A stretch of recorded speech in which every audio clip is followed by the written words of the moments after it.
장수하는 남자들은 대체로 취미가 5가지가 있다. 만약 2개가 있다면 그들은 장수하는 몸을 가질 수 있을 것입니다. 인류 문명의 오랜 발전 과정에서 건강과 장수에 대한 추구는 역사 전반에 걸쳐 끊임없는 주제였습니다. 진시황이 서복을 동쪽으로 보내 불로초를 구하게 한 것부터 현대의학이 유전자의 신비를 심도 있게 탐구한 것까지 사람들은 다양한 시대의 사람들마다 나름대로 수명을 늘리는 방법을 추구해왔습니다. 그러나 인체의 생리적 구조가 지닌 본질적인 한계로 인해 생물학적 의미에서 불멸을 달성하는 것은 여전히 이룰 수 없는 꿈으로 남아 있습니다. 이러한 배경에서 사람들은 보다 현실적인 접근 방식에 주목하고 있습니다. 즉, 생활 방식을 최적화하고 의료 기술을 발전시켜 인간 삶의 경계를 점차 넓혀가는 것입니다. 많은 연구와 실제 사례에 따르면 장수한 남자들은 생활 습관에서 공통점이 많은 것으로 나타났습니다. 이처럼 평범해 보이는 생활 방식이 실제로는 건강을 유지하고 노화를 늦추는 데 중요한 역할을 합니다. 1. 장수하는 남자는 스포츠를 좋아한다. 운동이 장수에 중요하다는 사실은 현대의학과 생물학 연구를 통해 오랫동안 충분히 확인되어 왔습니다. 운동은 혈액순환을 촉진하고 심폐기능을 강화하며 심혈관 질환 및 당뇨병과 같은 만성 질환의 위험을 감소시키는 데 도움이 됩니다. 장수한 남성은 일반적으로 규칙적인 운동 습관을 유지하며 그들의 운동 형태는 유산소 운동, 근력 운동, 유연성 운동 등 다양한 측면을 포괄합니다. 조깅, 수영, 사이클링 등의 유산소 운동은 심폐지구력을 향상시키고 신진대사를 촉진하는 데 효과적입니다. 연구에 따르면 장기간 유산소 운동을 지속하는 사람들은 운동을 하지 않는 사람들보다 심혈관계 건강이 훨씬 더 좋은 것으로 나타났습니다. 심근수축력이 향상되고 혈관 탄력성이 개선되어 관상 동맥 심장병, 고혈압 및 기타 질병의 발생률이 감소합니다. 근력 운동은 근육량과 뼈 밀도를 유지하는 데 도움이 됩니다. 나이가 들면서 우리 몸은 근육량을 잃게 되는데 규칙적인 근력 운동은 이 과정을 늦추고 신체의 기초 대사율을 높이고 근육 소모와 골다공증을 예방할 수 있습니다. 또한 요가, 태극권 등 유연성과 균형에 초점을 맞춘 운동은 관절의 가동성을 향상시킬 뿐만 아니라 호흡 리듬을 조절하고 정신적 스트레스를 해소하며 신체적, 정신적 건강을 모두 달성할 수 있습니다. 2. 장수하는 남자는 자연과 가까워지는 것을 좋아한다. 장수하는 사람의 또 다른 주목할 만한 특징은 자연과 가깝다는 것입니다. 현대 도시 생활에서 사람들은 오랫동안 철근 콘크리트 건물에서 살아왔으며 소음과 대기 오염 등 많은 문제에 직면해왔습니다. 자연으로 돌아가는 것은 이러한 부정적인 영향을 효과적으로 완화할 수 있습니다. 자연 환경에 노출되면 스트레스 호르몬인 코르티솔 분비 수치가 낮아지고 세로토닌, 도파민과 같은 신경 전달 물질의 함량이 높아져 기분이 좋아지고 불안과 우울증 증상이 완화됩니다. 장수한 남성들은 등산, 하이킹, 낚시 등 야외 활동을 즐기는 경우가 많습니다. 자연과 가까이 접촉하면서 신선한 공기를 마시고 풍부한 햇빛을 즐길 수 있습니다. 햇빛의 자외선은 인체에서 비타민 D 합성을 촉진할 수 있습니다. 비타민 D는 칼슘 흡수와 뼈 건강에 필수적입니다. 또한 면역체계 조절, 심혈관 건강 등과도 밀접한 관련이 있습니다. 또한 자연 경관을 시각적으로 즐기는 것도 독특한 치유 효과가 있습니다. 자연 경관을 감상하면 시각적 피로가 효과적으로 완화되고 교감신경의 흥분성이 낮아지며 사람을 이완된 상태로 만들어 신체의 자가 회복과 조절을 촉진한다는 연구 결과가 있습니다. 북유럽 국가인 핀란드에서 실시한 연구에 따르면 숲속 목욕, 숲에서 걷고 휴식하는 것에 정기적으로 참여하는 사람들은 면역체계 활동이 상당히 향상되고 염증 지표 수치가 감소하는 것으로 나타났습니다.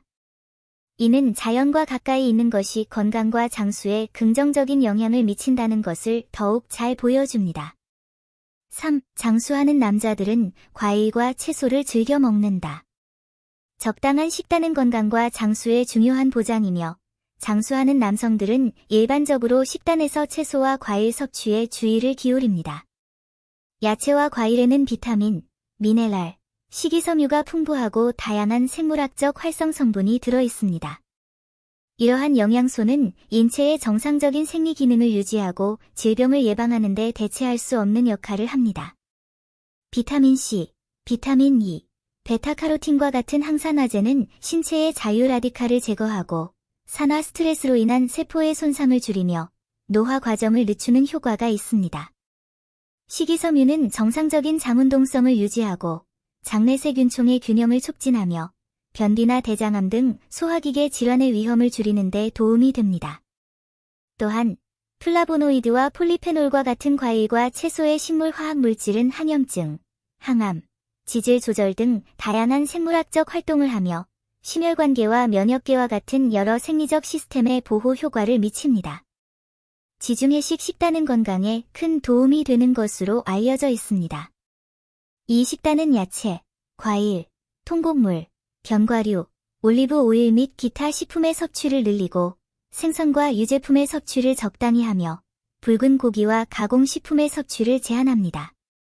오랫동안 지중해식 식단을 따른 사람들은 심혈관 질환, 당뇨병, 암 등 만성질환의 발생률이 현저히 감소했으며 평균 수명이 크게 늘어났습니다. 장수하는 사람들의 식습관은 지중해식 식단 패턴과 많은 유사점을 가지고 있습니다. 야채와 과일을 합리적으로 조합하여 신체에 포괄적이고 균형 잡힌 영양을 공급하고 건강과 장수를 위한 튼튼한 물질적 토대를 마련합니다. 4. 장수하는 남자는 좋은 태도를 가지고 있습니다.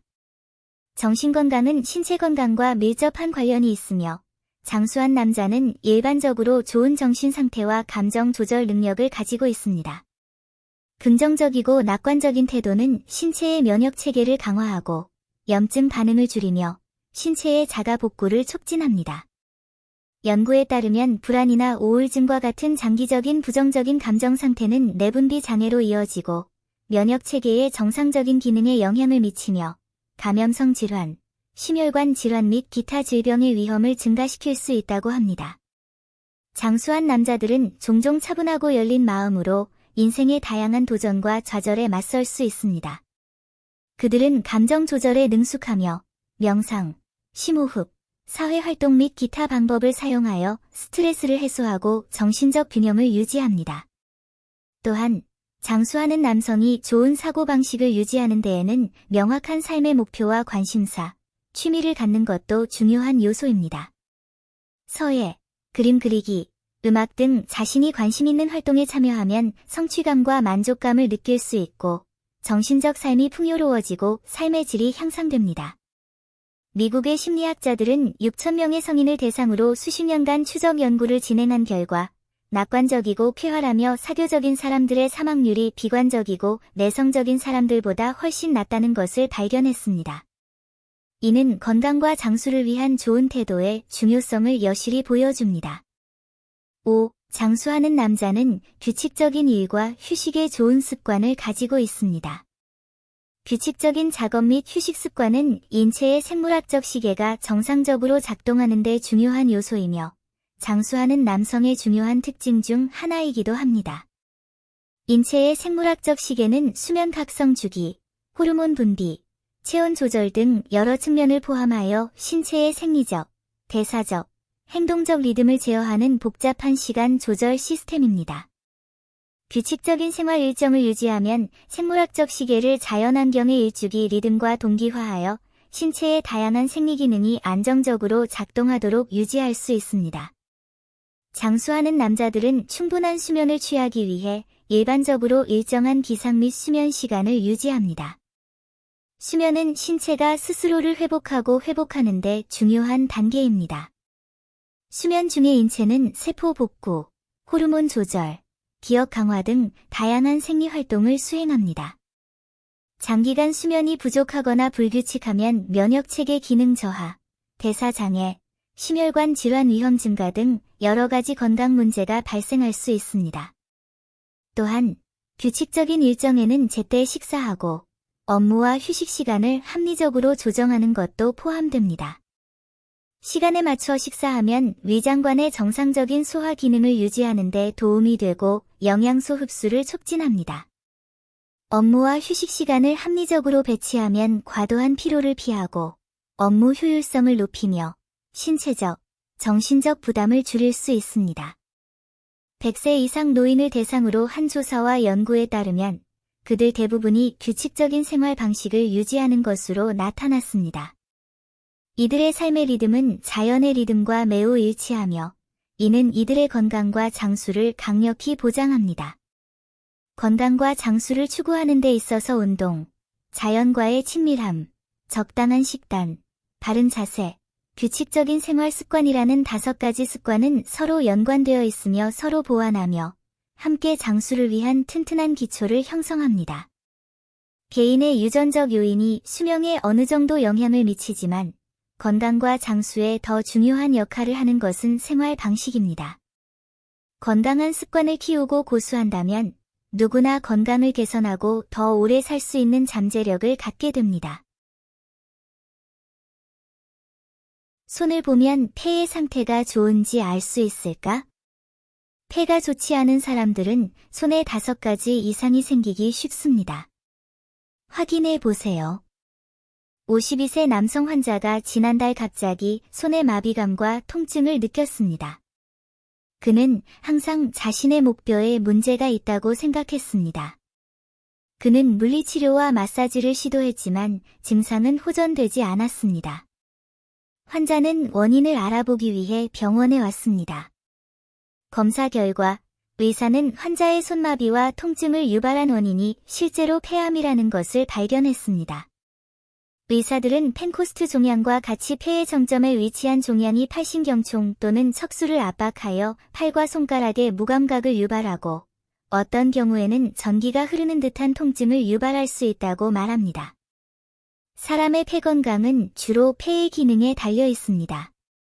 비정상적인 기침과 가래, 호흡곤란, 객혈, 흉통 등이 있을 때는 폐에 문제가 있다고 생각하기 쉽고 시간이 지나면서 병원에 가게 됩니다. 하지만 폐질환을 앓고 있어도 이런 전형적인 폐 증상이 나타나지 않는 환자도 많습니다.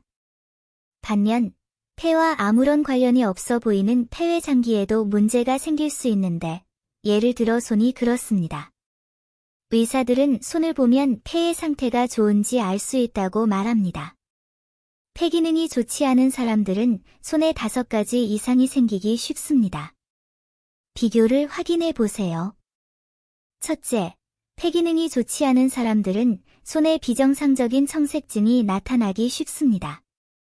청색증은 손가락의 색깔이 비정상적으로 푸르스름한 보라색으로 변하는 증상으로 특히 손가락 끝부분이 그렇습니다. 청색증은 더 쉽게 관찰됩니다.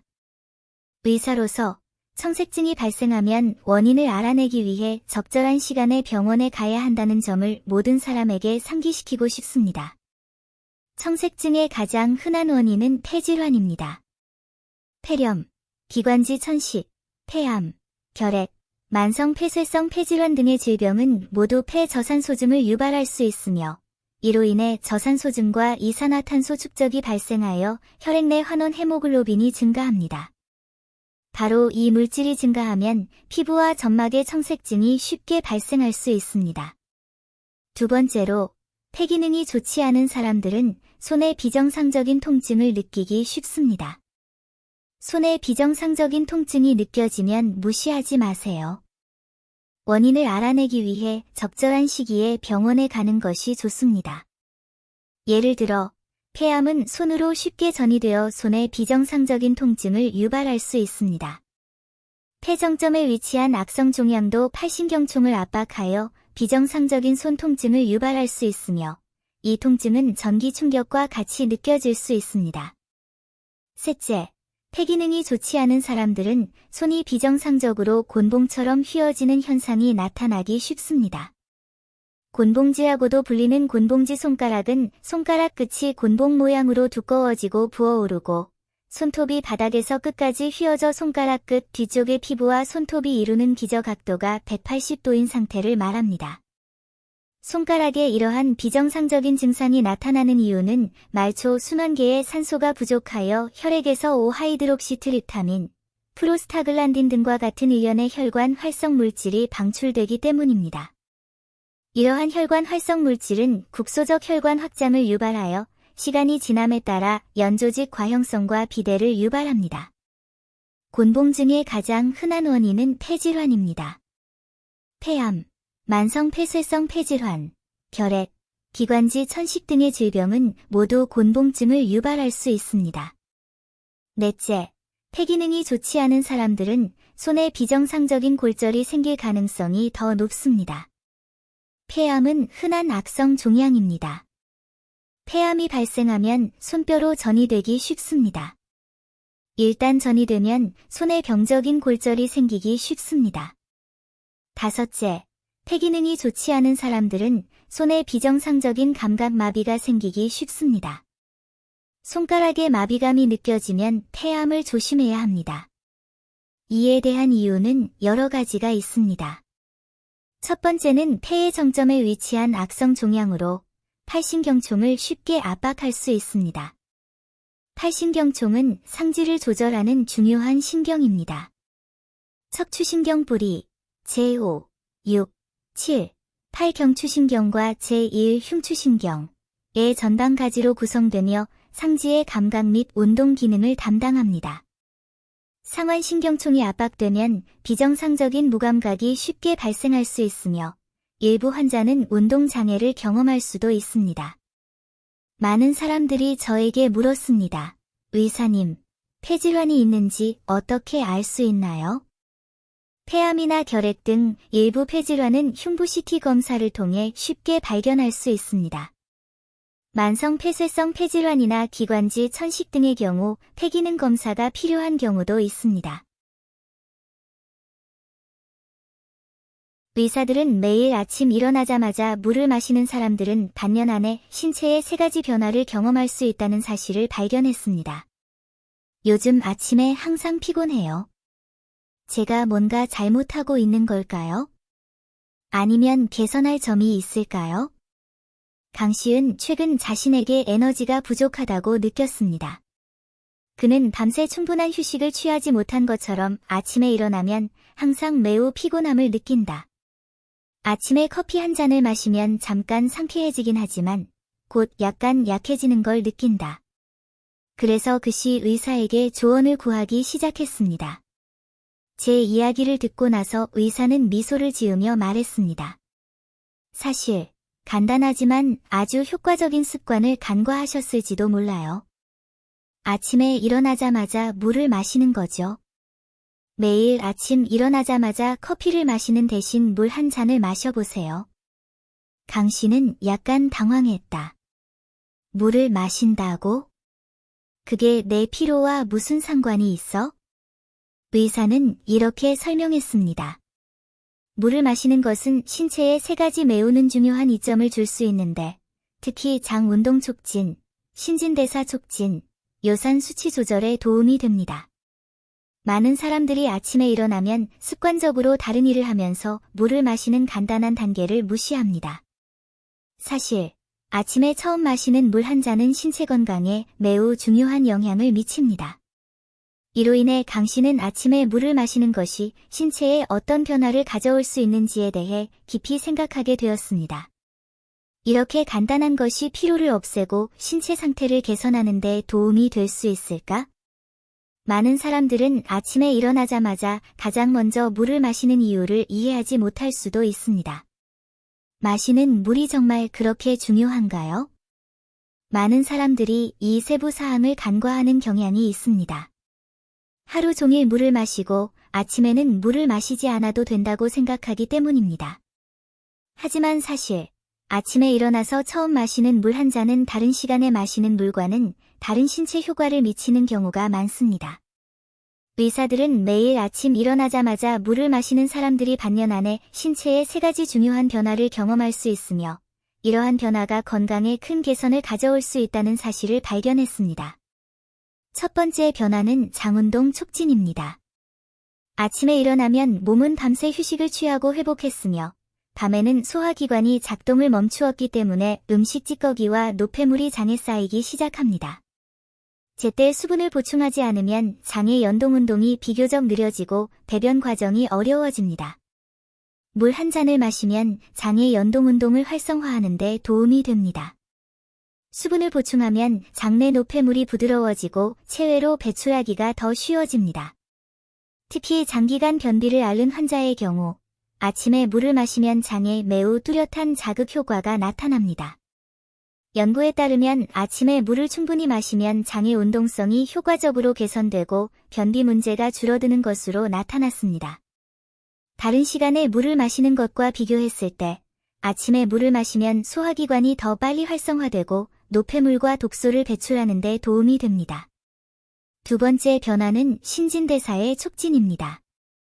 물은 신체의 기본 구성 요소이며 모든 생화학 반응을 운반합니다.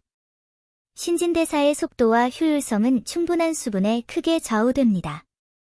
아침에 일어나서 물을 보충하면 물이 몸 안으로 들어가 신체의 다양한 신진대사 활동에 직접 참여하게 됩니다. 물은 음식을 분해하고 영양소 흡수를 촉진할 뿐만 아니라 신체에서 노폐물과 독소를 제거하는 데에도 도움이 됩니다. 연구에 따르면 인체는 공복인 일은 아침에 물을 더 효율적으로 흡수하고 물이 혈액으로 빠르게 들어가 신체의 신진대사 반응이 더 원활하게 진행되는 데 도움이 된다고 합니다. 아침에 오랫동안 물을 마시는 사람들은 일반적으로 더 활력이 넘치고 다양한 생리 기능이 더 효율적입니다. 세 번째 변화는 요산 수치의 안정화와 관련이 있습니다. 요산은 인간의 신진대사 과정에서 생성되는 노폐물이며 정상적인 상태에서는 소변을 통해 체외로 배출됩니다. 요산 수치가 지나치게 높으면 통풍과 같은 건강 문제가 발생할 수 있으며 특히 규칙적으로 충분한 물을 마시지 않는 사람의 경우 더욱 그렇습니다. 요산은 신체에 쉽게 축적되어 다양한 불편함을 유발할 수 있습니다. 매일 아침 물 한 잔을 마시면 요산 배출을 촉진하고 신체의 요산이 과도하게 축적되는 것을 막는 데 도움이 됩니다. 수분 보충은 신장의 여과 기능을 촉진하고 요산이 원활하게 배출되도록 돕고 혈중 요산 수치를 정상 범위로 유지합니다. 연구에 따르면 적절한 양의 물을 섭취하면 통풍과 고요산 혈증의 위험을 크게 줄일 수 있습니다. 이런 변화는 간단해 보일 수 있지만 실제로는 건강에 큰 영향을 미칩니다. 아침에 물을 충분히 마시지 않으면 장 운동성이 떨어지고 대사 장애가 생기고 요산 수치가 비정상적으로 높아져 신체의 다양한 기능에 영향을 미칠 수 있습니다. 아침에 일어나자마자 물을 마시면 신체의 생리 시스템을 효과적으로 활성화하고 노폐물 배출을 돕고 신진대사 효율을 높이고 요산 수치를 안정시켜 변비를 예방하고 신체 부담을 줄이고 면역력을 높이는 데 도움이 됩니다.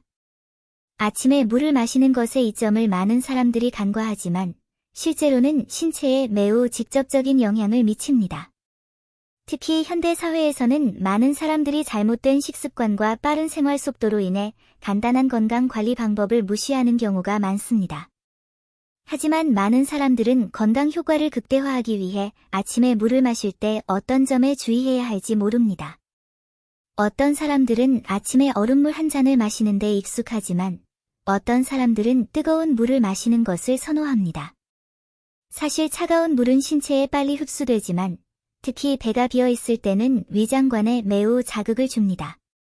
차가운 물을 마시면 위장관에 부담을 주어 불편함을 유발할 수 있습니다. 반면에 뜨거운 물은 위장관을 진정시키고 장의 혈액순환을 촉진해 아침에 마시기에 더 적합합니다. 또한 물을 마시는 양도 적당해야 합니다. 너무 많거나 너무 적으면 건강에 좋지 않습니다. 일반적으로 아침에 일어난 후 마시는 물의 양은 200ml에서 300ml 사이가 가장 적당합니다. 이것은 장을 보습하고 배변을 촉진하는 효과가 있을 뿐만 아니라 신장에 추가적인 부담을 주지 않습니다. 아침에 물을 마시는 것의 중요성을 깨닫는 사람이 늘어나면서 많은 사람들이 건강한 습관을 들이기 시작했습니다. 특히 변비 문제가 있거나 신진대사가 좋지 않거나 요산 수치가 높은 사람들은 아침에 물을 마시는 것이 일상적인 건강 습관이 되었습니다. 이 습관은 간단해 보이지만 그로 인해 얻는 이점은 매우 큽니다. 아침에 물을 마시는 것은 건강을 유지하는 효과적인 방법 중 하나일 뿐만 아니라 하루 종일 활력과 에너지를 유지하는 튼튼한 기초를 마련해 줍니다. 의사주의 전립선암은 초기 혈뇨가 아니라 신체 이상 4가지, 조기 발견 및 조기 치료. 70세 남성 환자가 야간 배뇨 빈도가 늘어서 병원에 왔습니다. 검사를 통해 전립선암이 있다는 것이 금방 확인되었습니다. 환자는 믿을 수 없다는 듯이 의사에게 전립선암이 혈뇨를 유발하는 게 아닌가 하고 물었습니다. 저희 옛동지 중 한 분은 4년 전에 전립선암 진단을 받았습니다. 그는 혈뇨가 생긴 후에야 검사를 받으러 병원에 갔습니다. 전립선암은 실제로 혈뇨를 유발할 수 있지만 혈뇨는 전립선암의 유일한 증상은 아닙니다. 의사들은 전립선암은 일반적으로 뚜렷한 혈뇨 증상이 나타나기 전에 방광이나 요도로 침윤하며 이 단계에서는 이미 진행된 전립선암인 경우가 많다고 상기시킵니다. 초기 전립선암은 종종 혈뇨를 유발하지 않습니다. 의사로서 저는 전립선암 초기 증상이 혈뇨를 유발하지 않고 신체에 다음과 같은 4가지 이상이 나타난다는 점을 모든 사람에게 상기시키고 싶습니다. 조기 발견과 조기 치료가 필요합니다. 첫째, 야뇨증이 심해진다면 전립선암을 조심해야 합니다. 전립선암은 전립선 비대증으로 오진될 가능성이 가장 높습니다. 전립선암과 전립선 비대증은 모두 전립선이 비정상적으로 커지는 현상을 일으킵니다. 비대해진 전립선은 요도를 쉽게 압박하여 잦은 배뇨로 인한 비정상적인 증상을 유발할 수 있습니다. 밤에는 잦은 배뇨 증상이 더욱 뚜렷해져서 환자는 밤에 자주 깨게 되며 밤에 4-5회 정도 일어납니다. 이때는 단순히 전립선 비대증이라고 생각하지 마세요. 전립선암을 배제하기 위해 적절한 시기에 병원에 가서 검진을 받으세요. 둘째, 소변이 잘 나오지 않을 경우 전립선암에 주의하세요. 전립선암은 요도를 쉽게 압박하여 요도 협착증을 일으킬 수 있으며 이로 인해 배뇨 시 비정상적인 배뇨 장애가 쉽게 발생할 수 있습니다. 많은 사람들이 소변을 보고 싶어 하지만 오랫동안 변기에 서 있어도 소변을 볼 수 없습니다. 이 시점에서는 이를 심각하게 받아들여야 합니다. 셋째, 요실금이 있다면 전립선암에 주의하세요. 노인 남성 환자의 상당수는 몸에서 특히 불쾌한 소변 냄새가 나는 경우가 많습니다. 많은 사람들은 왜 그런 노인들이 개인 위생에 신경을 쓰지 않는지 궁금해합니다. 사실 노인들이 개인 위생에 신경을 쓰지 않는 것이 아니라 그들만의 비밀이 있기 때문이다. 노인 남성 중 상당수는 전립선암을 앓은 후 요실금에 시달리게 되어 소변이 늘 몸에 묻어 있고 옷을 많이 갈아입어도 냄새가 납니다. 넷째, 소변이 느리게 흐르거나 소변이 끊기거나 소변을 본 후 소변이 떨어지거나 소변이 완전히 나오지 않는 증상이 있습니다. 일반적으로 남성의 배뇨 과정은 매우 상쾌해야 하지만 전립선암을 앓은 후에는 모든 것이 완전히 달라집니다. 전립선암은 소변 흐름이 느리거나 소변 흐름이 중단되거나 배뇨 후 소변이 떨어지거나 배뇨가 완료되지 않는 등의 증상을 유발할 수 있습니다. 5월 18일 바이든 전 미국 대통령실이 발표한 성명에 따르면 바이든은 악성 전립선암 진단을 받았으며 암세포가 뼈까지 전이된 것으로 알려졌습니다. 많은 사람들은 바이든이 왜 그렇게 많은 나이에도 불구하고 전립선암을 앓고 있는지 궁금해합니다. 실제로 전립선암의 발생률은 나이가 들수록 증가합니다. 남성에게 가장 중요한 악성 종양입니다. 55세가 넘으면 전립선암 위험이 상당히 증가하기 시작합니다. 비전형적인 증상과 전립선 비대증으로 쉽게 오진되기 때문에 많은 전립선암 환자가 말기에 진단을 받습니다. 의사로서 저는 남성들에게 45세가 되면 정기적인 전립선암 검진을 시작할 것을 권장합니다. 전립선암 검진에는 전립선 MRI와 PSA 검사가 포함됩니다. PSA는 실제로 전립선 상피세포에 의해 합성되어 정액으로 분비되는 전립선 특이 항원 검사입니다. 이는 정자원액의 주요 성분 중 하나입니다. 전립선 질환에 매우 민감하기 때문에 전립선암 검진에 자주 사용됩니다. 사람들은 노화 과정에서 두 가지 장애물을 겪습니다. 그 장애물들을 극복할 수 있다면 오래 살 수 있을 것입니다. 그들은 몇 년을 말하는 건가요? 노인들에게 더 많은 관심을 기울이세요. 나이 드는 건 사람에게 힘든 시기지만 잘 이겨내면 오래 살 수 있다. 는 말을 들어보신 적 있으신가요? 전통 문화와 현대의학에서는 이 두 가지 장애물, 이 수명에 영향을 미치는 분수령으로 여겨지는 경우가 많습니다. 어떤 사람들은 이를 극복하는 것은 행운에 달려있다고 말합니다. 다른 사람들은 신중하게 준비하면 위험을 극복할 수 있다고 말합니다. 이 두 가지 장애물은 정확히 무엇입니까? 60세나 80세와 같이 특정한 나이를 말하는 건가요? 아니면 인생의 특별한 전환점을 말하는 건가요? 그들은 왜 노인들에게 그토록 중요한 존재일까요? 그리고 그들은 어떤 비밀을 숨기고 있을까요? 왜 사람들은 늙는 데는 두 가지 장애물이 있는데 그것을 극복하면 장수할 수 있다고 말할까요? 가장 낮은 두 연령대는 무엇입니까? 사실, 과학적 연구에 따르면 그 답은 60세와 75세입니다. 이 두 숫자는 뜬금없이 나온 것이 아니라 인간의 생리적 변화와 건강 위험에 대한 과학적 관찰을 통해 도출된 결론입니다. 먼저 60세의 첫 번째 관문에 대해 이야기해 보겠습니다.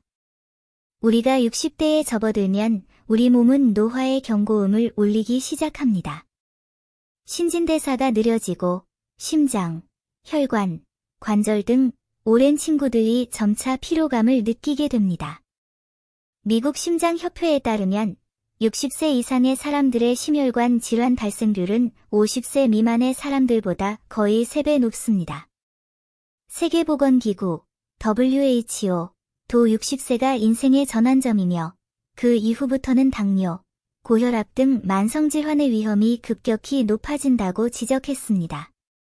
신체가 오랫동안 달려온 자동차와 같다고 상상해보세요. 60년이 되면 부품이 마모되기 시작하고 더욱 세심한 유지관리가 필요합니다. 만약 당신이 이 단계를 안전하게 통과하고 심혈관 질환의 공격을 피할 수 있다면 당신은 미래 건강을 위한 튼튼한 기초를 마련하게 될 것입니다. 75세라는 두 번째 고비를 살펴보자. 이 나이가 되면 신체의 면역체계는 예전만큼 강하지 않습니다. 미국 국립암연구소 NCI의 연구에 따르면 75세 이상의 암 발병률은 65세 미만의 사람보다 거의 2배나 높고 암 사망률도 그에 따라 증가합니다. 알츠하이머 협회의 자료에 따르면 75세 이후 알츠하이머병 발병률은 5년마다 2배로 증가하는 것으로 나타났습니다. 이는 마치 이중 테스트와 같습니다. 암과 신경퇴행성 질환이 잇따라 공격해 신체의 싸움 능력에 엄청난 도전을 제기합니다. 하지만 이 고비를 성공적으로 넘을 수 있다면 이는 질병의 정점을 성공적으로 피했다는 것을 의미하며 앞으로의 길은 점점 더 넓어질 수 있습니다. 왜 사람들은 이 두 가지 연령 단계를 살아남으면 장수할 수 있다고 말할까요? 그 이유는 과학적 데이터에 있습니다. 60세와 75세는 생리적 기능의 전환점일 뿐만 아니라 질병의 발생률이 높은 시기이기도 합니다. 60세가 되면 심폐기능이 저하되고 혈관의 탄력성이 약해지며 심장병과 뇌졸중의 위험이 급격히 증가합니다. 75세가 되면 면역력이 더욱 감소하고 암과 인지장애가 걸림돌이 됩니다. 미국 심장협회의 통계에 따르면 심혈관 질환의 발생률은 60세 이후 급격히 증가하며 특히 65세에서 70세 사이에 작은 정점을 이룹니다. 75세가 넘으면 암과 알츠하이머병의 위험이 커집니다. 세계보건기구 WHO의 자료에 따르면 전 세계적으로 60에서 75세 연령대가 만성질환과 주요 질병으로 사망할 위험이 높습니다. 이 기간 동안 건강을 유지한다면 여러분의 몸은 스트레스 테스트를 통과한 것과 같을 것이고 이후 질병에 걸릴 위험은 비교적 안정적일 것입니다. 나이가 들면서 주의해야 할 다른 신체적 문제는 무엇일까? 두 가지 장애물은 분명 주목할 만한 것이지만 나이가 들면서 신체의 여러 부위와 장기의 기능이 예전만큼 좋지 않게 됩니다. 우리는 노년을 받아들여야 하며 우리가 평화롭게 계속 살아갈 수 있는지에 영향을 미치는 다양한 요소에 주의를 기울여야 합니다. 1. 심혈관 질환의 발병률은 젊은 층에 비해 몇 배나 높습니다. 나이가 들면서 심장과 혈관은 자연스러운 변화를 겪습니다. 심장 근육이 예전만큼 강하지 않을 수 있으며 혈관이 뻣뻣해져 혈액이 흐르기 어려워질 수 있습니다. 이러한 변화는 쉽게 고혈압으로 이어질 수 있으며 심지어 심장병과 뇌졸중의 위험도 증가시킬 수 있습니다. 노인은 혈압, 콜레스테롤, 혈당을 정기적으로 검사해야 하며 문제를 조기에 발견하기 위해 1년에 한 번씩 심전도나 심장 초음파 검사를 받아야 합니다. 2. 뼈와 관절 문제는 무시할 수 없습니다. 나이가 들면서 뼈의 밀도가 자연스럽게 감소하여 뼈가 약해지고 특히 엉덩이와 손목이 골절될 가능성이 커집니다. 기본적으로 50세 이상의 사람들 중 여성의 약 3분의 1, 남성의 약 5분의 1이 골절을 겪게 되며 특히 고관절 골절이 흔해 수명에 영향을 미칩니다. 관절은 장기간 사용하면 마모되어 일반 관절염과 마찬가지로 뻣뻣함이나 통증을 유발할 수도 있습니다. 3. 노년기에도 정신건강은 중요합니다. 은퇴나 사랑하는 사람을 잃는 것과 같은 삶의 변화는 사람들을 외로움이나 우울감에 빠지게 만들 수 있습니다. 다른 사람들과 연락을 유지하고 지역 사회 행사에 참여하고 가족 및 친구와 시간을 보내는 것은 긍정적인 태도를 유지하는 데 도움이 될 수 있습니다. 간단한 명상이나 심호흡 운동도 스트레스와 불안을 해소하고 더 차분한 기분을 가져다 줍니다. 나이가 들면서 소화기관도 느려지고 장 근육도 약해져 변비 등의 문제가 생길 수 있습니다. 전곡, 야채, 과일 등 섬유질이 풍부한 음식을 섭취하면 장이 제대로 기능하는 데 도움이 됩니다. 또한 하루에 약 1.5에서 2리터의 물을 충분히 마시는 것도 중요합니다. 좋다. 산성 역류증이 있는 경우 매운 음식, 카페인, 알코올을 피하고 식사 직후 눕지 않으면 불편함을 줄일 수 있습니다. 시력과 청력이 점차 감퇴하여 일상생활에 영향을 미치게 됩니다. 눈이 예전처럼 선명하게 초점을 맞추지 못할 수도 있고 귀가 작은 소리를 선명하게 듣지 못할 수도 있습니다. 안과 의사와 이비인후과 의사의 정기검진을 받으면 백내장이나 청력 상실과 같은 문제를 일찍 발견하는 데 도움이 될 수 있습니다. 안경이나 보청기를 사용하면 삶이 더 편리하고 안전해질 수 있습니다. 피부 건강은 종종 간과되지만 나이가 들면서 피부는 얇아지고 약해지며 쉽게 다치거나 건조해집니다. 매일 보습제를 사용하면 피부를 수분 상태로 유지할 수 있으며 장시간 햇빛에 노출되는 것을 피하면 피부 손상을 줄일 수 있습니다. 점이나 반점 등 특이한 변화가 있는지 정기적으로 피부를 검사하는 것도 문제를 조기에 발견하는 데 도움이 될 수 있습니다. 노년기의 행복을 높이는 방법은 1. 식단은 모든 것의 기본이며 신체적, 정신적 상태에 직접적인 영향을 미칩니다. 지중해 식단처럼 과일, 채소, 통곡물, 건강에 좋은 지방이 풍부한 식단은 정신건강에 도움이 될 수 있습니다. 연어, 올리브 오일, 잎이 많은 채소, 블루베리, 호두, 심지어 소량의 다크 초콜릿에도 오메가-3 지방산과 같이 뇌에 좋은 영양소가 들어있습니다. 이러한 영양소는 사고력을 높이고 기분을 안정시키는 데 도움이 됩니다. 수분을 충분히 섭취하고 매일 충분한 물을 마시는 것도 신체와 뇌 기능을 개선하는 데 도움이 됩니다. 식사량을 조절하고 가공식품을 피하면 신체의 부담을 줄이고 더 가벼운 기분을 느낄 수 있습니다. 2. 사회적 관계. 가족 및 친구들과 연락을 유지하거나 사회 모임에 가입하면 정서적 지원을 받고 외로움을 줄일 수 있습니다. 영상통화, 소셜미디어, 지역 행사 참석 등을 통해 삶을 더욱 흥미롭게 만들어 보세요. 손주들과 놀거나 젊은이들과 교류하는 것은 상쾌함과 만족감을 가져다 줄 수 있습니다. 동물을 좋아한다면 애완동물을 키우는 것은 동반자가 되어주고 당신의 하루를 조금 더 따뜻하게 만들어 줄 수 있습니다. 3. 뇌를 활성화하세요. 독서, 퍼즐 풀기, 새로운 언어 배우기, 피아노 연주하기 등은 모두 웰빙과 인지 기능을 향상시킬 수 있습니다.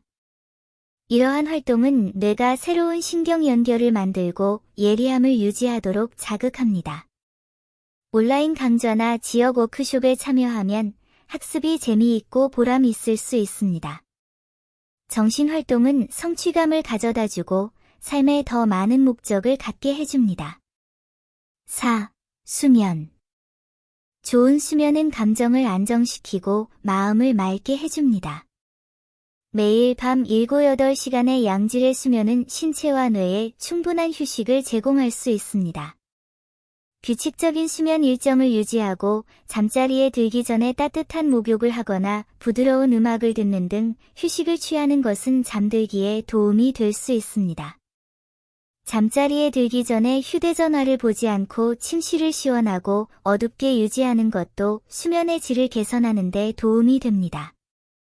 수면 부족은 기분 저하와 집중력 감소로 이어질 수 있으므로 수면 습관을 바꾸면 매일 더 활력이 넘치는 기분을 느끼는 데 도움이 될 수 있습니다. 5. 스트레스 관리가 행복을 유지하는 열쇠입니다. 스트레스는 인생의 경사와 같으며 이를 다루는 법을 배워야 합니다. 마음 챙김 연습은 진정하는 데 도움이 될 수 있습니다. 예를 들어 몇 분 동안 심호흡을 하거나 주변 소리를 조용히 들어보세요. 명상은 현재 순간에 집중하고 불안을 줄이는 데 도움이 될 수 있습니다. 음악을 듣거나 공원을 산책하거나 좋아하는 공예를 하는 것도 스트레스를 해소하는 데 도움이 됩니다. 웃거나 코미디를 보거나 친구들과 재밌는 이야기를 나누는 것도 기분을 나아지게 하는 데 도움이 될 수 있습니다. 노년에 접어드는 것은 끝이 다가오는 것이 아니라 새로운 삶의 시작입니다. 60번과 75번은 우리에게 속도를 늦추고 우리 자신을 잘 돌보라는 것을 상기시켜주는 두 개의 눈에 띄는 표지판입니다. 이 두 가지 장애물은 신체의 시험일 뿐만 아니라 행복한 노년으로 가는 문턱이기도 합니다. 오직 이러한 어려움을 극복한 후에야 우리는 긴 시간 속에서 건강과 평온함이 공존하는 아름다움을 발견할 수 있습니다. 가지와 함께 먹지 마세요. 더 많이 먹을수록 더 많이 아플 것이다. 가지를 좋아하시는 분들은 조심하세요. 여름에 누구나 자주 먹는 가지는 정말 보물이에요. 평범한 겉모습에 속지 마세요. 사실 영양소가 풍부합니다. 온갖 종류의 비타민과 미네랄이 들어 있습니다. 세포가 자유라디칼과 싸우는 데 도움이 되는 항산화제가 풍부할 뿐만 아니라 면역력을 향상시키는 데 매우 유익한 칼륨, 망간, 구리, 비타민 B6와 같은 핵심 영양소도 함유하고 있습니다. 특히 칼륨은 정상적인 심장 박동을 유지하고 혈압을 안정시키는데 큰 기여를 합니다. 일상생활 속에서 가지를 더 많이 먹으면 몸에 정말 좋은 효과가 있습니다. 가지는 중장년층과 젊은층 등 업무 스트레스가 많고 쉽게 피로해지는 사람들에게 매우 적합한 재료입니다. 게다가 가지는 영양가가 높을 뿐만 아니라 삶은 가지, 생선맛 가지, 구운 가지 등 다양한 방법으로 요리할 수 있습니다. 각 요리가 입맛을 돋우어 줍니다. 특히 여름철 날씨가 더워 식욕이 없을 때 밥과 잘 어울리는 가지 요리를 먹어보세요. 식욕이 금세 돋아날 거예요. 하지만 요점은 바로 여기에 있습니다. 가지는 맛있지만 가지에는 음식 지뢰밭도 있습니다. 특정 음식과 함께 섭취하면 영양가가 크게 감소할 뿐만 아니라 오히려 신체에 더 큰 해를 끼칠 수도 있습니다. 아직 이런 금기 사항에 대해 모르는 친구들이 많을 텐데요. 오늘은 이에 대해 이야기해보죠. 가지 음식에 대한 금기 사항. 1. 고구마와 함께 드세요. 이유. 가지는 수분 함량이 낮아 소화하기가 다소 어렵습니다. 고구마는 전분이 풍부하고 소화 과정에서 쉽게 가스를 생성합니다. 이 두 가지를 함께 먹으면 소화불량과 복부 팽창이 쉽게 일어날 수 있으며 특히 위장 기능이 약한 사람의 경우 심각한 문제가 발생할 수 있습니다. 권장사항. 동시에 섭취하지 마세요. 2. 게와 함께 먹어보세요. 이유. 게는 본래 차가운 음식이고 가지도 차가운 음식입니다. 이 두 가지를 함께 먹으면 위와 장의 부담이 가중되어 설사나 소화불량을 일으킬 수 있습니다. 권장사항.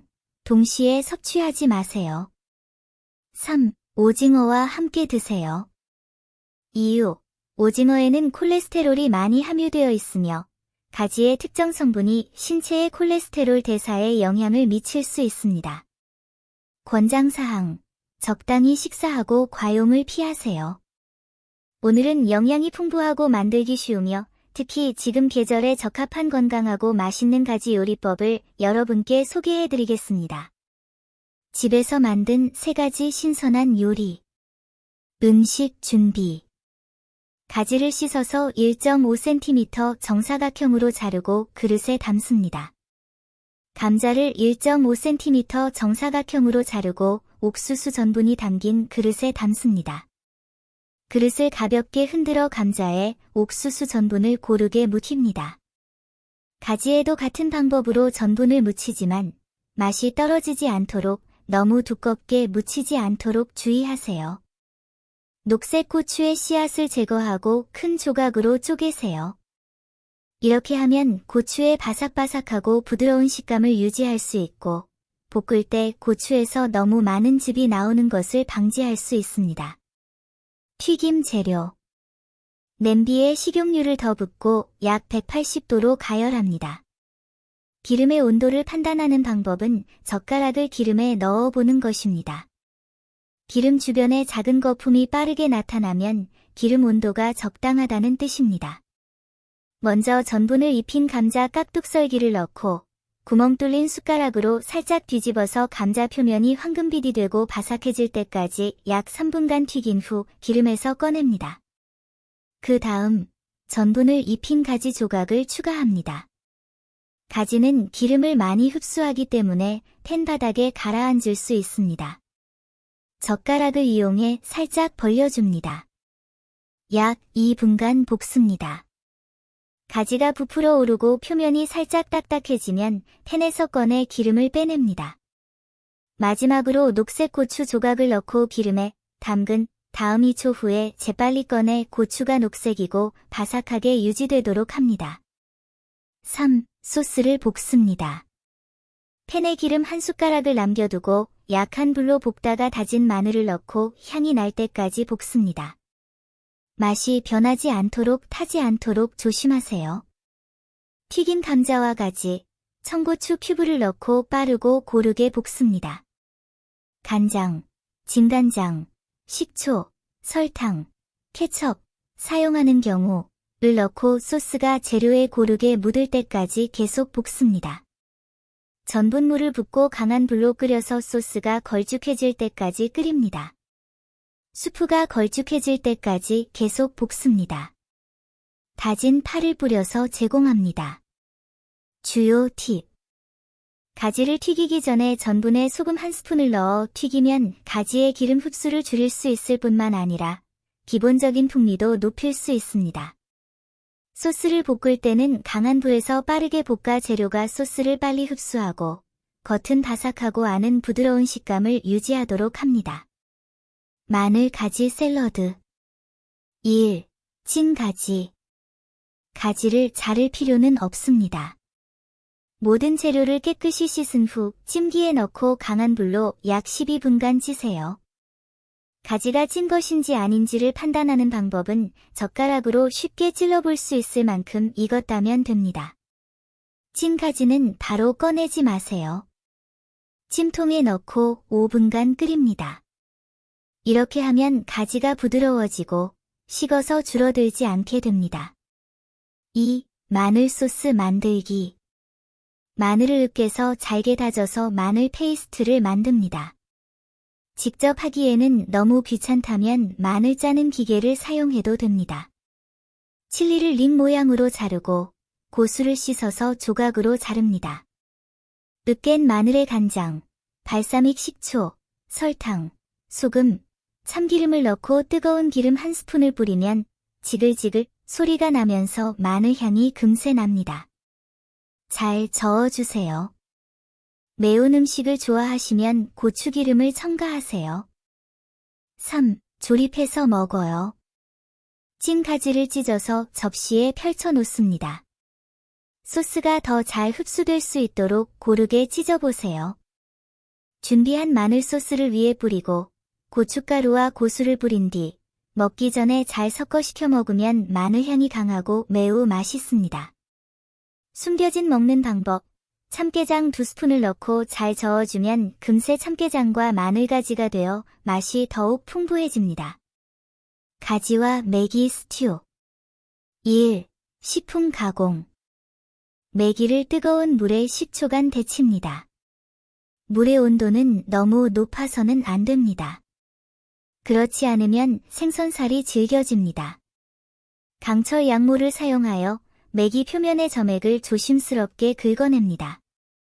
이 단계를 거치면 메기의 생선 냄새를 효과적으로 제거할 수 있습니다. 메기를 조각내어 따로 보관하세요. 가지를 자를 필요 없이 손으로 찢어서 그대로 두면 가지의 영양분과 맛이 그대로 보존됩니다. 가지 조각에 소금 반 스푼을 뿌린 후 10분간 재워서 가지의 수분을 제거한 후 물기를 짜서 따로 보관합니다. 2. 끓이는 단계. 냄비에 기름 1큰술을 두르고 기름이 뜨거워지면 양파 조각, 생강 조각, 마늘 정향을 넣고 약한 불로 볶습니다. 메기 조각을 넣고 양면이 황금빛 갈색이 될 때까지 볶습니다. 생선살이 부러지지 않도록 조심스럽게 뒤집어주세요. 생선 냄새를 없애기 위해 요리주를 넣고 색을 내기 위해 연한 간장과 진한 간장을 넣은 후 생선 조각이 잠길 정도로 뜨거운 물을 붓고 강한 불에서 끓입니다. 물기를 뺀 가지 조각을 넣고 약한 불로 약 15분간 끓입니다. 생선을 요리하는 동안 생선 조각이 부러지지 않도록 조심하면서 여러 번 부드럽게 저어주세요. 서빙하기 전에 흰 후추를 뿌리고 개인의 취향에 따라 적당량의 소금을 넣어 간을 맞추고 다진 파와 고수를 뿌리면 가지조림 메기가 완성됩니다. 밥 3그릇에 먹을 수 있어요. 함정을 피하기 위한 팁. 메기 자체는 매우 맛있기 때문에 맛을 가리지 않도록 너무 많은 양념을 넣지 마십시오. 생선 냄새가 새어나오지 않도록 끓일 때는 냄비 뚜껑을 덮으세요. 바삭하게 튀긴 가지 상자. 1. 고기 속을 준비하세요. 돼지고기를 다진 고기로 자르고 그릇에 담아 간장, 굴소스, 요리주, 다진 파와 생강, 소금, 흰 후추를 넣습니다. 고기 속을 시계 방향으로 저어주고 저어주는 동안 깨끗한 물을 조금씩 여러 번 넣어줍니다. 깨끗한 물을 넣을 때마다 고기 속이 딱딱해지고 젓가락을 똑바로 세울 수 있을 때까지 철저히 저어주세요. 이렇게 하면 고기 속이 더 부드럽고 육즙이 많아집니다. 2. 가지를 조각으로 자릅니다. 가지를 씻어서 0.8cm 두께로 썰어줍니다. 첫 번째 자르기로 가지를 자르지 말고 두 번째 자르기로 가지를 잘라 가지 조각을 만드세요. 튀김할 때 기름이 튀는 것을 방지하기 위해 주방용 종이를 이용해 잘라놓은 가지 표면의 물기를 닦아냅니다. 3. 바삭한 반죽을 준비하세요. 밀가루, 전분, 베이킹 파우더를 섞은 후 계란을 넣고 적당량의 물을 더해 요거트처럼 될 때까지 저어줍니다. 반죽을 너무 많이 섞지 않도록 주의하세요. 반죽에 글루텐이 가득 차서 바삭함이 떨어지지 않도록요. 마지막으로 식용유 10g을 넣고 잘 저어주어 바삭한 튀김옷을 더욱 바삭하게 만들어줍니다. 4. 튀김 과정. 준비한 고기 소를 가지 샌드위치에 채우고 고기소가 새어나오지 않도록 살짝 꼬집어줍니다. 냄비에 식용유를 더 붓고 약 170도로 가열합니다. 기름 온도를 판단하는 방법은 작은 반죽 조각을 넣는 것입니다.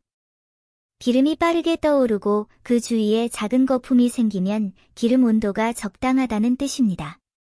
가지 상자에 바삭한 반죽을 입히고 기름팬에 넣고 모양이 될 때까지 튀긴 후 꺼냅니다.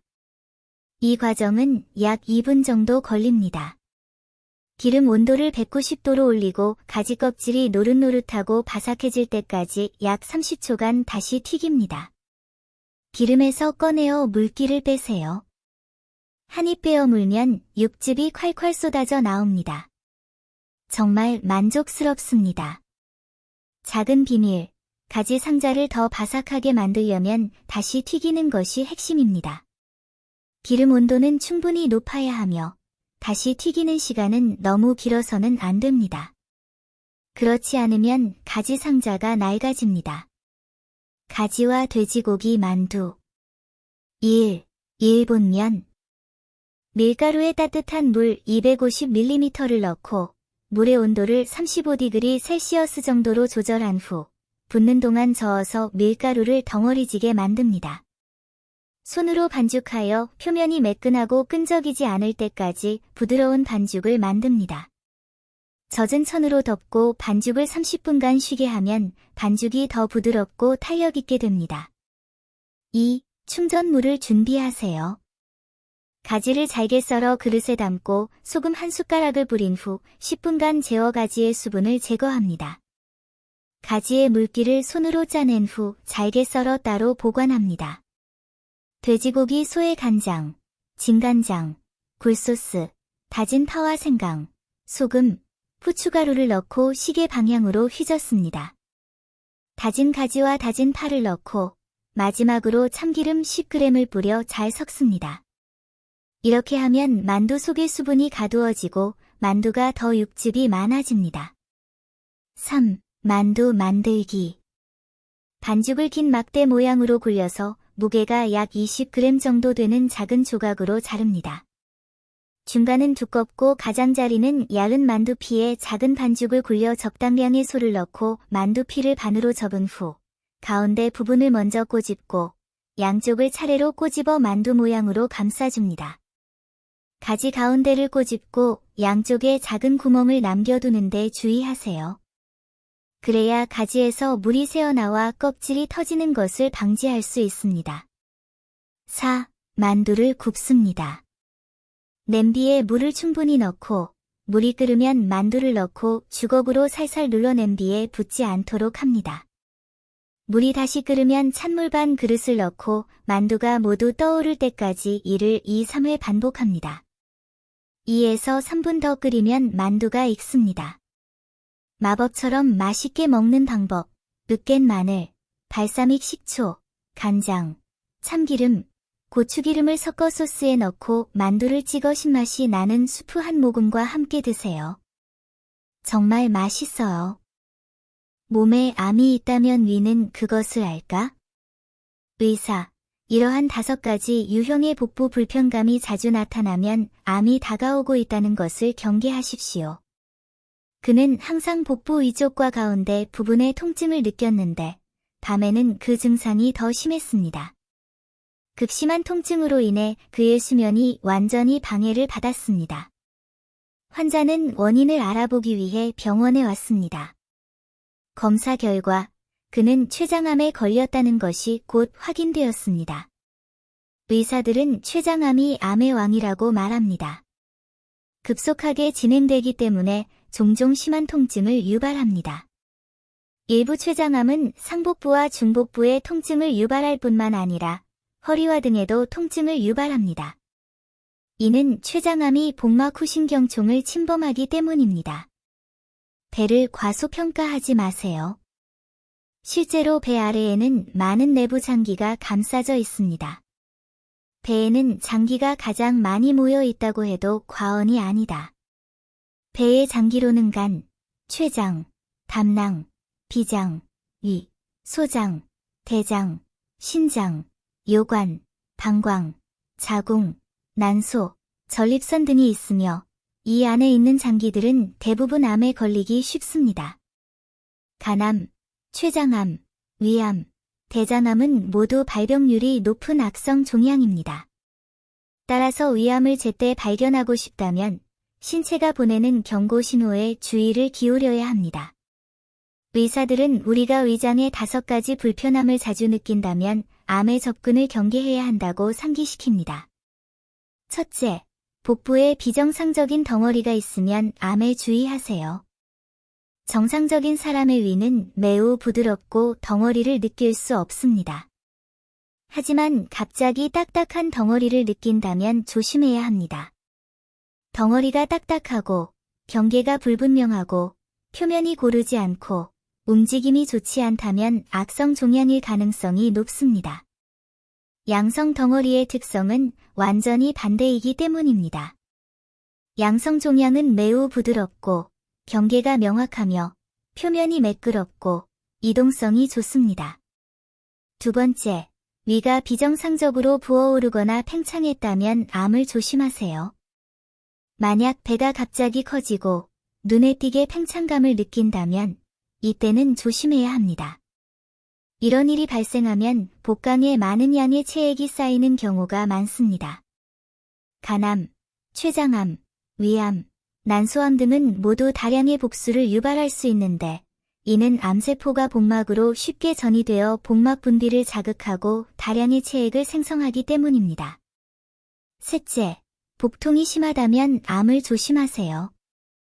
암 통증은 매우 심한 통증입니다. 암으로 인한 통증과 다른 질병으로 인한 통증의 차이점은 암으로 인한 통증은 지속적이라는 점입니다. 시간이 지날수록 통증은 점점 더 뚜렷해지고 밤에는 더 뚜렷해질 것입니다. 따라서 지속적인 통증을 경험한다면 무시하지 말고 적절한 시기에 병원에 가서 치료를 받는 것이 가장 좋습니다. 넷째, 복부에 비정상적인 피부 변화가 있을 경우 암에 주의하세요. 우리는 배의 색깔에 주의를 기울여야 합니다. 배 피부에 비정상적인 황달이 나타나면 간암, 췌장암, 담관암 등 폐쇄 증상을 유발하는 악성 종양을 경계해야 합니다. 배 피부에 비정상적인 정맥류가 나타나면 암을 조심해야 합니다. 간암은 종종 간경변을 동반하는데 이로 인해 문맥고혈압이 쉽게 발생하고 이로 인해 비정상적인 정맥류가 생길 수 있습니다. 일부 환자는 복부에 비정상적인 피부 가려움증이나 발진이 나타나기도 합니다. 이때 우리는 이를 무시해서는 안 되며 질병의 도래에 대해 경계해야 합니다. 다섯째, 비정상적인 설사가 있을 경우 암에 주의하세요. 설사가 있다면 가볍게 여기지 마세요. 설사의 많은 경우는 대장암, 간암, 췌장암 등 암으로 인해 발생합니다. 복부에는 많은 장기가 있지만 많은 사람들은 암검진이 간단하다고 생각합니다. 그들은 복부 비초음파만으로 충분하다고 생각합니다. 사실 이것만으로는 충분하지 않습니다. 각 장기마다 필요한 암검진 방법이 다릅니다. 예를 들어 위암은 위내시경 검사가 필요하고 장암은 대장내시경 검사가 필요하고 간암은 간 CT 검사와 알파테아단백 검사를 병행해야 하고 자궁경부암은 자궁경부 세포 검사와 고위험 HPV 검사를 병행해야 하고 전립선암은 전립선 특이 항원 검사를 해야 합니다.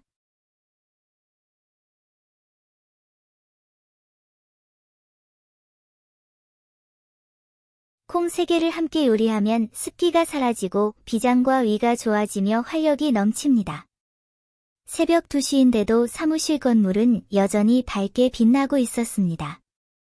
32세의 이 씨는 초과 근무를 마치고 아픈 어깨를 문지르고 있었다. 3개월 동안 패스트푸드를 먹고 장시시 앉아 있었더니 몸에 납이 가득 찬 것 같은 느낌이 들었습니다. 아침에 일어나면 눈꺼풀이 반죽처럼 부어올랐고 머리카락이 너무 기름져서 요리해도 그대로 있을 정도였고 심지어 음식을 먹어도 배가 부어올랐습니다.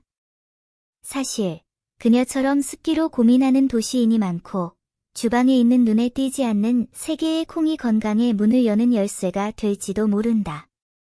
팥, 녹두, 율무, 천연 제습 철 삼각형.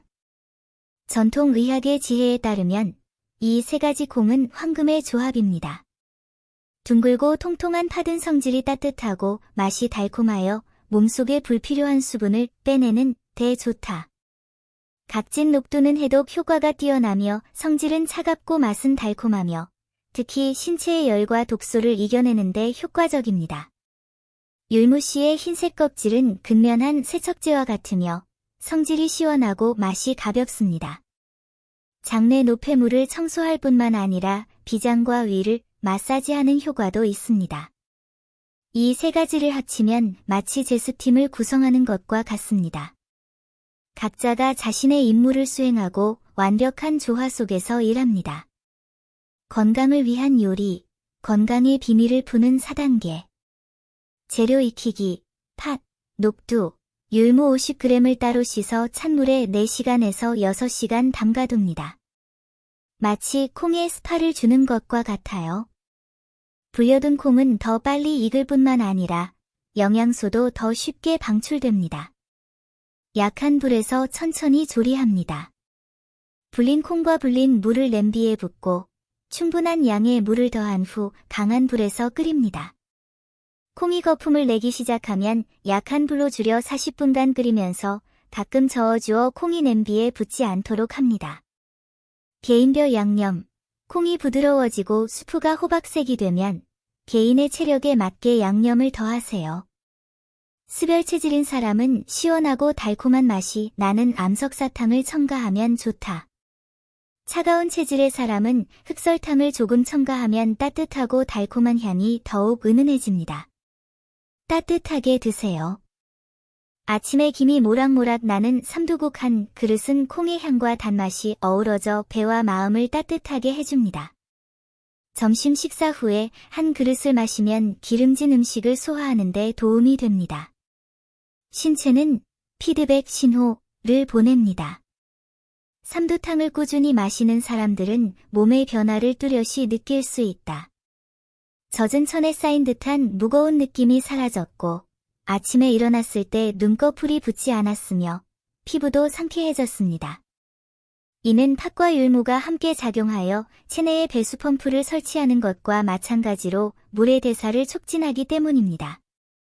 콜라씨앗과 팥은 비장과 위의 운반 및 변형 능력을 강화하는 데 함께 작용하여 우리가 먹는 음식이 영양소로 더 잘 전환될 수 있도록 해줍니다. 습기가 사라지면 혈액순환이 원활해지고 사람 전체가 자연스럽게 상쾌함을 느끼고 업무 효율도 향상됩니다. 건강을 유지하려면 옷도 몸에 맞게 입는 것도 필수. 차가운 체질일 경우 녹두의 양을 반으로 줄이고 팥과 율무를 한 줌 더 넣고 생강 2조각을 넣어서 추위를 중화합니다. 소화가 약한 사람, 콩을 삶아서 부드럽고 으깬 다음 위와 장이 적응할 시간을 주기 위해 작은 그릇으로 시작하세요. 섭취 시간, 아침이나 점심 식사 후에 마시는 것이 가장 좋습니다. 마치 위장을 위해 도움을 요청하는 것과 같습니다. 비장과 위에 부담을 주지 않으려면 밤에 너무 많이 마시지 마세요. 사무실 칸막이 안에 구기자를 담가두는 것보다 냄비 위에서 콩국을 끓이는 것이 더 낫습니다. 일주일에 2, 3회 물을 마시고 30분씩 산책을 하고 규칙적인 일정을 유지한다면 몸이 조용히 변화하는 것을 느낄 수 있을 것입니다. 습기를 제거하고 건강을 유지하기 위한 팁이 있나요? 삼두탕을 마시면 몸에 어떤 변화가 생길까요? 이 콘텐츠는 스토리 기반의 의료 건강 과학 기사입니다. 건강과학 내용을 제외하고 기사에 등장하는 모든 이름, 장소, 사건은 예술적 가공의 결과물이며 특정 개인, 집단 또는 조직을 모욕하거나 폄하하려는 의도가 없습니다. 유사성은 순전히 우연일 뿐입니다. 주의 깊게 읽어주세요.